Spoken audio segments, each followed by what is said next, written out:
Vai. Boa noite. Boa noite. Eu e a Luísa, nós vamos apresentar agora sobre a matéria de restauração. É o tema da igreja do Memorial Guilherme. E nós vamos falar um pouco da construção, da reconstrução, sobre o teórico, o que aconteceu durante esse tempo, né? E começa assim. Ela foi construída nos anos 1891 e 1895 por iniciativa do imperador Guilherme II. A igreja foi desenhada por Franz em estilo neo-romano. O nome da igreja foi em homenagem ao imperador Guilherme II, ao seu avô, o imperador Guilherme I. Pode falar. No caso, esse movimento, essa igreja, ela tinha 5 torres, como vocês inclusive podem ver. Sendo que a principal, que é essa do meio que vocês veem em pontiaguda, ela tinha 113 metros de altura. E o interior, ainda existente, era decorada com belos mosaicos, que ainda podem ser vistos no salão que ainda existe, ainda hoje. Bem, agora nós temos a Segunda Guerra Mundial. Com a Segunda Guerra Mundial, houve bombardeamento de Berlim. E aí o que aconteceu? A cidade de Berlim, ela foi bombardeada com cerca de 363 ataques aéreos entre 1940 e 1945, que foram feitos pelas Forças Armadas do Reino Unido, pelas Forças Aéreas dos Estados Unidos, pela Força Aérea Francesa e pela Força Aérea Soviética, como parte da campanha aliada aos bombardeios estratégicos da Alemanha. Então a cidade ela ficou em situação precária. Ok. E aqui nós temos também o bombardeamento de Berlim, que foi assim. Essa filmagem que vocês podem ver aqui, ela foi feita pela Força Aérea Estadunidense depois do ataque que eles efetuaram sobre a cidade. No caso, é importante lembrar, né, que Berlim foi atacada por várias forças aéreas, como eu já citei anteriormente, mas foi esse estado em que a cidade ficou, como vocês podem ver. Bem, para deixar aqui vocês vendo como ficou a cidade.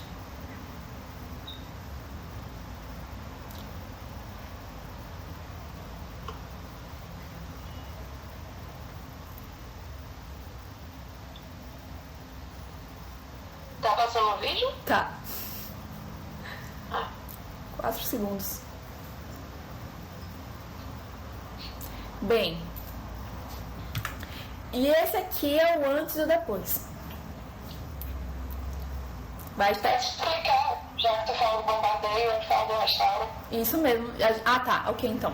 Então agora a gente tem aqui, nós vemos o antes e o depois. Essas duas últimas fotos e essas duas primeiras fotos são o antes e depois. Aí as duas primeiras são antes. E aqui vocês podem ver como a igreja ela era bonita, bem cuidada, conservada. Até porque, querendo ou não, a igreja é sempre um patrimônio, né? Então é sempre uma construção robusta. Em geral, a gente sabe que igrejas têm um valor muito... Enfim, isso aqui, ela era assim, e aí depois do bombardeio sobrou pouco, quase nada. E esse é o estado em que ela se encontra hoje. Vocês podem ver que parte da torre principal dela se foi ali na ponta, na parte alta dela. Só ficou uma das 4 torres laterais. E é isso, é assim que ela tá hoje. Pronto, restauro.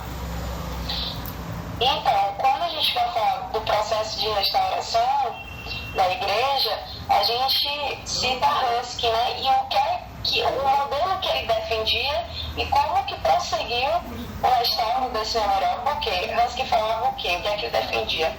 que as monarquias devem durar por um período suficiente para seus descendentes, para que seus descendentes possam perceber como viveram, quem foram e onde ascenderam os seus antepassados. Que é a ideia dessa restauração, porque como a gente viu nas aulas anteriores, alguns restauradores eles defendem que derrube, né, que faça uma nova história, que crie a sua geração. Só que não, é que ele preserva a época, o valor sentimental, o valor histórico.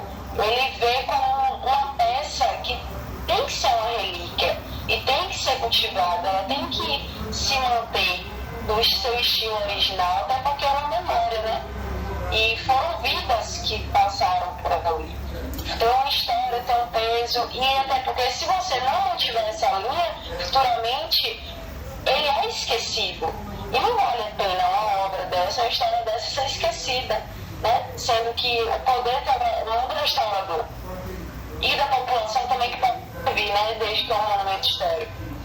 E aqui ele fala também, Ruskin, ele apresentava um caráter extremamente puritano, como ele próprio destacou e criticou no prefácio de uma das edições As 7 Lâmpadas da Arquitetura. O que é que ele fala, né? Como embrião do que eu escrevi, desde então se encontra de fato aqui. Aqui ele é oferecido novamente na velha forma, tudo, exceto alguns trechos de protestantismo fanático e completamente falso. Ou seja, ele fala do falso aqui, né? O que é que quer dizer esse falso? A falsa construção, a falsa ideia, né? A falsa restauração, que é quando você passa por cima daquela história e ignora o que se passou.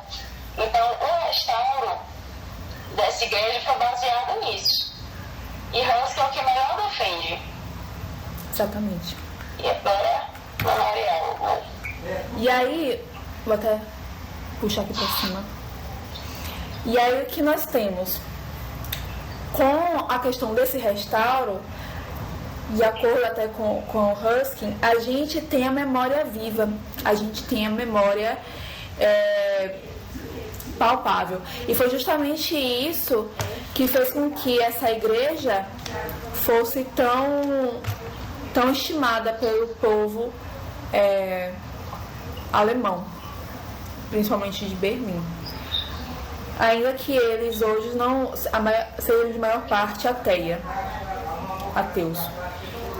E é o que nós temos. Após ter sido quase totalmente destruída durante a Segunda Guerra Mundial, apenas uma parte da torre foi poupada dos bombardeios ingleses e a população da cidade, na época, voltou por sua manutenção como um marco histórico.